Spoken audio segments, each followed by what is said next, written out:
ఆపండి ఆపండి ఆపండి పంతులు గారు మీరేం కంగారు పడకండి. ఇంకా ముహూర్తానికి 3 నిమిషాలు టైం ఉంది. నాకు ఒక్క నిమిషం అండి చాలు.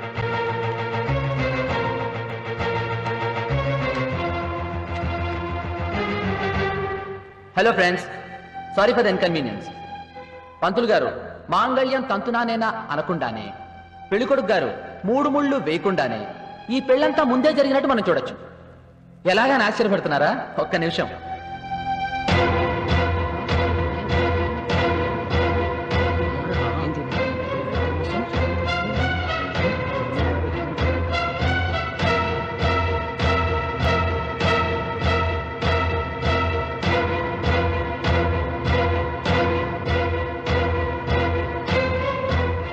రేయ్ వాళ్ళంతా షాక్ అవుతున్నారంటే అర్థం ఉందిరా. నువ్వెందుకురా షాక్ అవుతున్నావు? పెళ్లి చేసుకోవటం, ముందుగానే కట్నం తీసుకుని రాత్రి పరారవటం, ఇది మామూలుగా నీకు? సారీ అమ్మా ఇలా నీ పెళ్లి ఆపినందుకు. లాస్ట్ ఇయర్ వీడికి విజయవాడలో పెళ్ళైందమ్మా. దానికి మా అన్నయ్య వీడియోగ్రాఫర్. యథావిధిగా పెళ్ళైన రోజు వీడు పరారైపోయాడు. ఆ వీడియో క్యాసెట్ మా ఇంట్లో ఉండిపోయింది. ఏమండి, పెళ్లి కూతురు తల్లిదండ్రులు మీరేనా? అవును బాబు. ఏంటండి పెళ్లి చేసేటప్పుడు పెళ్లి కొడుకు గురించి అటు 7 తరాలు ఇటు 7 తరాలు చూస్తారు కదండి. అలాంటిది ఈ వెధవ గురించి ఏమీ తెలుసుకోకుండా ఇంత తొందరపాటు నిర్ణయం ఎలా తీసుకున్నారండి?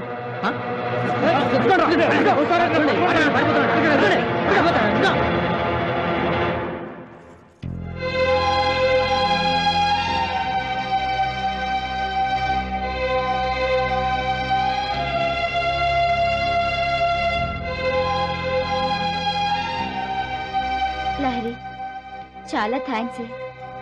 నీ మేలు ఈ జన్మంతా మర్చిపోలేను. నా చదువులో ఆదుకున్నావు. ఈవేళ పెళ్ళని ఈ ప్రమాదం నుంచి నన్ను కాపాడటానికి ఆ దేవుడు పంపించినట్టు మీ డ్రైవర్ని తీసుకొచ్చి నన్ను ఆదుకున్నావు. థ్యాంక్స్. తనాలి. ఏంటి బావా? ఆ పని మనిషిని ఒకసారి రమ్మని చెప్పు. ఇంత రాత్రి పిలిస్తే బాగోదు బావా. పైగా అక్క లేచే ఉంది, తెలిస్తే చాలా ఫీల్ అవుద్ది. నోరు మీరా? పాపా, ఏమ్మా నువ్వు ఇంకా నిద్రపోలేదా? నాకు నిద్ర రావడం లేదు పాపా. ఏ ఏసీ పని చేయట్లేదా? నా బ్రెయిన్ పనిచేయడం లేదు. నేను పొద్దున ఆ డ్రైవర్ని కొట్టినందుకు చాలా గిల్టీగా ఫీల్ అవుతున్నాను పాపా. Okay okay okay, I understand. నాకు అర్థమైంది. రేపు పొద్దున్నే నీ ప్రాబ్లం సాల్వ్ చేస్తాను. ఓకే, థ్యాంక్ యూ పాపా. Good night. Good night. Cassette మన దగ్గర ఉంటాం మూలాలు బాబాయ్. అమ్మాయి గారి ఫ్రెండ్ పెళ్లి నుంచి కాపాడగలిగాం. బాలాజీ. సార్ సార్ వస్తున్నా సార్. వస్తున్నా బాబాయ్. నిన్న 10 మందిలో మా అమ్మాయి నిన్ను కొట్టిందంటగా? నువ్వు చాలా ఫీల్ అయ్యావు కదూ? నిన్న కొట్టినందుకు ఫీల్ అవ్వలేదు సార్. ఇప్పుడు అందరిలో మీరు ఇలా ఫ్రీ పబ్లిసిటీ ఇస్తున్నందుకు ఫీల్ అవుతున్నాను sir. I'm sorry for that. ఇప్పుడు నువ్వు మా అమ్మాయిని లాగి పెట్టుకో. సార్ నేను కొట్టాలా? ఏమీ భయపడకుండా మా అమ్మాయిని చంప మీద కొట్టు. సార్ ఆయన కొట్టమంటున్నారు కదా, కొట్టు. అది కాదు బాబాయ్. వెళ్ళు. బాలాజీ, నీకు జీతం ఇస్తున్న బాస్ గా చెప్తున్నాను, కొట్టు.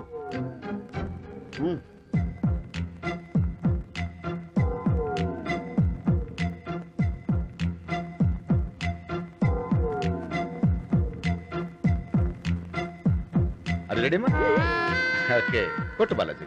సార్ నిన్న జరిగింది ఏదో ఓకే బాలాజీ, కొట్టు. సార్ నేను చెప్పేది పర్వాలేదు బాలాజీ, కొట్టు. సార్ వదిలేండి. Balaji, I'm telling you, hit her.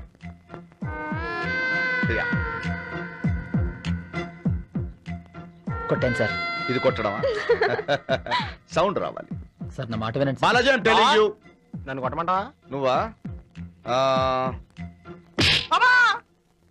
Sound వచ్చిందా? ఇలా కొట్టాలి సార్. అర్థం కాలేదా? మళ్ళీ కొడతాను. ఇలా కొట్టాలి. ఇలా వద్దు సార్. గుడ్. Yeah, ready. కొంచెం వెనకాలండి sir. Ready. Thank you. Thank you daddy. Thank you Balaji, thank you. Okay మా, యు హ్యాపీ నౌ? ఈ క్యారెక్టర్ లోపలికి వెళ్ళి గన్ తీసుకురాడు కదా. భయపడుతున్నావా? కాదు, బాధపడుతున్నాను. ఎందుకు? ఎంతైనా బాస్ కూతుర్ని కొట్టే కదా బాబాయ్. బాస్ కూతురును ఒక్కసారి కొట్టినందుకే ఎంత ఫీల్ అవుతున్నావే? బాస్ నేను 3 సార్లు కొట్టాను. నేనెంత ఫీల్ అవ్వాలి? 3 సార్లా? Yes. ఎందుకు? వాళ్ళు చేసిన తప్పులు వాళ్ళు నిజాయితీగా ఒప్పుకుంటారు, అందుకే వాళ్ళు గొప్పోళ్ళు అయ్యారు. అది కాదు బాబాయ్. ఇప్పుడు రాను రాను నీకే అర్థం అవుద్ది. లోపలికి వెళ్ళి మంచి టీ తాగుదాంరా. రే గ్రాహం, 3 గరం చాయ్. ఇవాళ రాలేదు. అయితే బయటికి వెళ్ళి తాగుదాం. తను రాకపోతే బయటికి ఎందుకు బాబాయ్? డబ్బులు వేస్ట్. నేను పెడతా కదా. పద.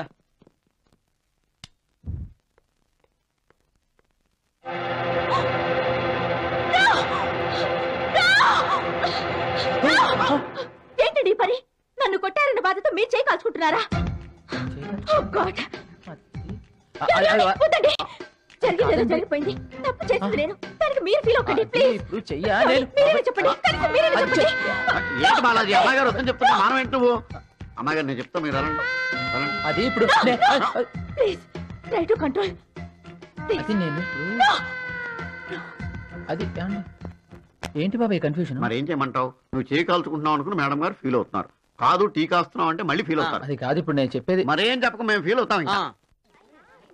నీ డ్రైవర్ పుణ్యమా నా పెళ్లి ఆగిపోవడంతో ఈ చెక్క నా చదువు కొనసాగుతోంది. అదేంటి వేరే సంబంధాలు చూడటం లేదా? అమ్మో ఇప్పుడే వద్దన్నాను. ఎందుకు? ఏం చక్కగా డిగ్రీ పూర్తయిన తర్వాతే నా పెళ్లి. అవును లహరి, రేపు కాలేజ్ డే ఫంక్షన్ లో సాంగ్ కాంపిటీషన్ కి పేరిచ్చినట్టున్నావు. మరి ప్రిపేర్ అవుతున్నావా? దాని గురించి బుర్ర బద్దలు కొట్టుకుంటున్నాను. ఏ మంచి పాట దొరకాలిగా. దానికంత ఆలోచన దేనికే? ఏదో ఒక సినిమా పాట పాడేయచ్చు కదా. అందరూ అదే చేస్తారు, నేను అదే చేస్తే ఈ లహరి స్పెషాలిటీ అవుతుంది. అలాగా, you are different Lahari. Hello brother, బాగున్నారా? బాగున్నానండి, మీరు బాగున్నారా? బాగున్నాను. ఏంటా చెయ్యి వెనకాల దాచుకుంటున్నావు? రాసుకుంటున్నానండి.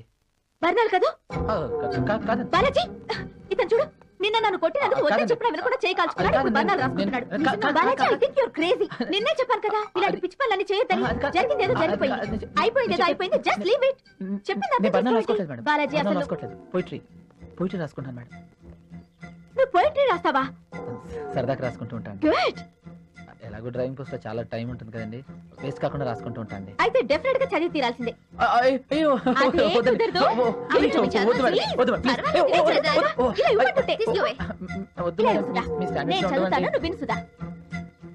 రంగుల రెక్కలు నాగ్గానే ఉండుంటే, రెక్కలతో పైకెగిరిపోతుంటే, వావ్ సూపర్. ఇది ట్యూన్ కడితే ఇంకా బాగుంటుంది. బాలాజీ, ఇది ట్యూన్ కట్టి నాకు వినిపించు. ఓకే, అద్భుతం అండి. చిత్రంగా మీలో చిత్ర ఉందండి. I'm sorry Balaji. సారీయా? ఎందుకండి? నీ పర్మిషన్ లేకుండా నీ పాట పాడినందుకు. అందుకే ఈ షీల్డ్ నీది. ఇంతటి దానికి పర్మిషన్ ఎందుకండి? మీరు ఈ పాట పాడటం వల్లే పాటకే అందం వచ్చింది, కాబట్టి షీల్డ్ మీది. ఏదేమైనా ఈ క్రెడిట్ నీదే బాలాజీ. ఎంతో కష్టపడి ఈ పాట నేర్చుకుని స్టేజ్ మీద పాడి గెలుచుకున్నారు, కాబట్టి షీల్డ్ మీది. ఇప్పుడు నేను షీల్డ్ ఇంటికి తీసుకెళ్ళి అనుకోండి, మా ఇంట్లో వాళ్ళు ఎక్కడి నుంచి ఎత్తుకొచ్చి అనుకుంటారండి. అందుకని నీ పాట నేను కొట్టే షీల్డ్ గెలుచుకోవడం న్యాయం కాదు కదా. ఈ పాట నీది కాబట్టి షీల్డ్ కూడా నీదే. ఏమండి, ఈ పాట పాడినందుకే ఈ షీల్డ్ వచ్చింది, కాబట్టి ఈ షీల్డ్ మీది. కాదు బాలాజీ, ఇది నీది. కాదండి, ఇది మీదే. కాదు బాలాజీ, ఇది నీదే. కాదు, ఇది మీది. పాట నీది బాలాజీ. గొంతు మీదండి. నువ్వు చాలా మొండి. మీరు చాలా జగమండి. బాలాజీ, నేను నీ ఓనర్ గా చెప్తున్నాను, ఈ షీల్డ్ నీ దగ్గరే ఉండాలి. లహరి గారు, నేను ఈ పాట నేర్పించిన టీచర్ గా చెప్తాను, ఈ షీల్డ్ మీ దగ్గరే ఉండాలి. నో కాలేజీ ప్రిన్సిపాల్ గా చెప్తున్నాను, ఈ షీల్డ్ నా దగ్గర ఉండాలి. This is rolling shield. Stage మీద ఇచ్చి మళ్ళీ తీసుకుని కాలేజీ బీరువాలో భద్రంగా ఉంచుతాం. నువ్వు కనబడబోతే కంగారు పడుతున్నానమ్మా. ఆ షీల్డ్ ఇలా ఇచ్చేయి. క్యారియన్.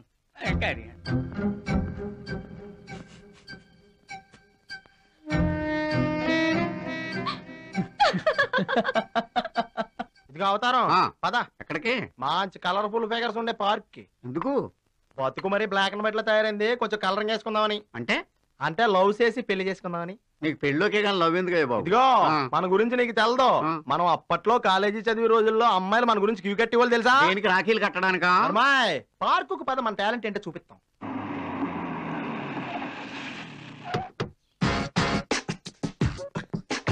అటు చూడు, 5 నిమిషాల్లో అమ్మాయిని పడగొడేస్తాను. ఆ అమ్మాయి మనకు డైరెక్ట్ గా వెళ్ళిపోయి అని చెప్పుద్ది, వినటానికి రెడీగా ఉండు. అబ్బూ, ఏమండి ఆటోగ్రాఫ్ పెట్టరా? ఏంటి నాదా? అవునండి మీదే. నన్ను ఎవరనుకుంటున్నారండి? ఊరుకోండి, మీరు తెలియని వాళ్ళు ఎవరు ఉంటారో. మీరు ఐశ్వర్యరే కదా? సారీ, నా పేరు సుష్మా అండి. ఏంటి మిమ్మల్ని ఆ పేరుతో కూడా పిలుస్తారా? నిజంగానే నా పేరు సుష్మా అండి. Wow, what a wonder. నిజమేనండి? I'm shocked. నిజమండి.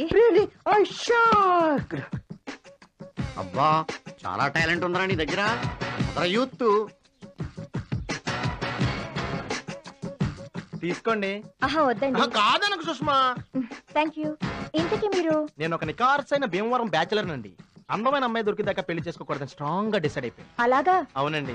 మీరేమనుకున్నట్టే మిమ్మల్ని ప్రశ్న అడుగుతాను. అడగండి. మీరు ఇంతకు ముందు ఎవరన్నా లవ్ చేశారా?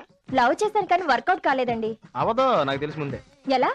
మిమ్మల్ని ఆ భగవంతుడు నా కోసం పుట్టింటే వేరే వాళ్ళకి ఎలా చెందుతారు? నేను అంత బాగా నచ్చానా? పెచ్చగా. మీరు అంటే ఇక్కడే పార్క్ లో పెళ్లి చేసుకుంటానండి. ముహూర్తాలు పెట్టించమంటావా? నా సీనియారిటీ కూడా చూద్దుగాని రే. కొంచెం పెట్టే, ఎక్కువసేపు తినచ్చు. ఎక్స్క్యూజ్ మీ సార్, మన డ్రైవర్ ఎరా అమ్మగారు మిమ్మల్ని అర్జెంట్ గా రమ్మని ఫోన్ చేశారు. అమ్మగారా అమ్మగారు ఎవరు? అమ్మగారు ఎవరు ఏంటండి? మీ ఆవిడ గారు. మా ఆవిడ. ఏంటి ఇతని పెళ్ళైందా? పెళ్ళవటం ఏంటండి, 4 పిల్లలు కూడా. Fifth time carrying. అమ్మగారు గర్భిణి కదా, ఇలాంటి ఖాళీ టైంలో అయ్యగారు ఇలా వర్కౌట్ చేస్తుంటారు. ఎరా శబాష్, రండి. సక్సెస్ఫుల్ గా వచ్చిన పని అయింది. కమాన్. రేయ్!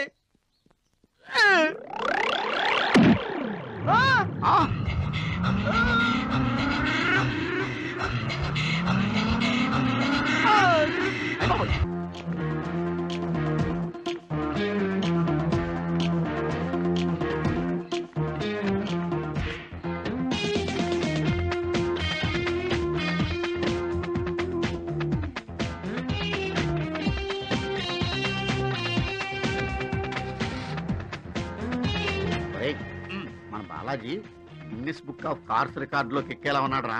ఎందుకని? వీడొచ్చిన కాడి నుంచి అమ్మాయి గారు వీడి కారులోనే ఎక్కుతున్నారు, అందుకని. రండి బ్రదర్స్ రండి, చూడండి. నిరుద్యోగ సమస్యను పెంచే ఈ ప్రభుత్వం గద్దె దిగాలి. నా సౌతోనైనా ఈ ప్రభుత్వం కళ్ళు తెరవాలి. ప్రభుత్వ ఐక్యని మారాలి. గవర్నమెంట్ నిర్లక్ష్యం రక్షించాలి. నిరుద్యోగుల డిగ్రీలకు విలువ తెలియని ఈ ప్రభుత్వం నా సౌతోనైనా చూడ్డానికి తెలుగు గల వాళ్ళగా ఉన్నావు, ఇంత తెలుగు తక్కువ పని చేస్తున్నావు ఏంటి? చావటం తెలివి తక్కువ పనా సార్? చావటం తెలుగు తక్కువ పని కాదు, ఈ కిరోసిన్తో చావటం తెలుగు తక్కువ పని. అంటే ఇగో ఇది మన ప్రభుత్వమైన కిరోసిన్, దీంతో మనం ఎక్కడ చేస్తాం? అదిగో నా దగ్గర ప్యూర్ పెట్రోల్ ఉంది, దాంతో నువ్వు తప్పకుండా చేస్తావు. నీ ఇలాంటి యువకులు చేస్తే కానీ ప్రభుత్వం కళ్ళు తెరవదు. నీ పేరేంటి? గణేష్. ఏం చదువుకున్నావు? బిఎస్సి. డిగ్రీ సర్టిఫికేట్ మీద నీ పేరు రాస్తుంది? ఉంది సార్. మీ నాన్నగారి పేరు కూడా రాస్తుందా? ఉంది సార్. అయితే ఇంకా సమస్య లేదు. చూడు గణేష్, నువ్వేదైనా కొట్టుకెళ్ళి ఫ్రిడ్జో టీవీయో కొనుక్కుంటే 3 ఏళ్ళలో 5 ఏళ్ళలో గ్యారంటీ